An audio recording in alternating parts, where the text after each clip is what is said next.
वाह.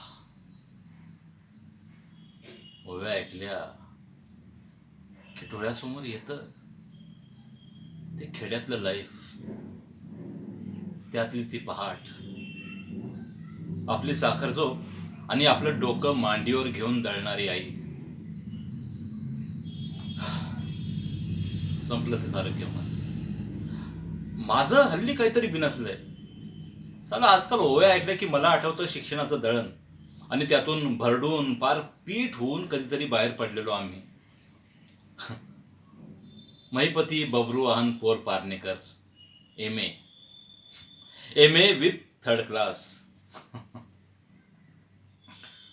हे स्वप्न खरं व्हावं म्हणून काय काय केलं, अहो काय काय नाही केलं ते विचारा. SSCचं सर्टिफिकेट हाती पडताच गावातून धडपडत शहरात येऊन पडलो. राहायची सोय नव्हती, खायची नव्हती, फिकीर नाही केली. स्टेशनात झोपलो, चण्या कुरमुऱ्यांचा भत्ता खाऊन राहिलो. उसनवाऱ्या लहान सहान चोऱ्या केल्या, प्रतिष्ठित पद्धतीची भीक सुद्धा मागितली. एका प्राध्यापकाची पोरं सांभाळली आणि दुसऱ्याचं दूध नियमित 2 वर्षे पोचवलं. हेतू एकच, शेवटच्या दिवशी MA व्हावा. आणि आणि रिझल्ट लागला, चक्क पास. MA. MA.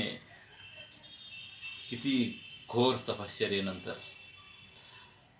त्या रात्री दोस्ताला घेऊन पदरच्या पैशाने पिक्चर दाखवला.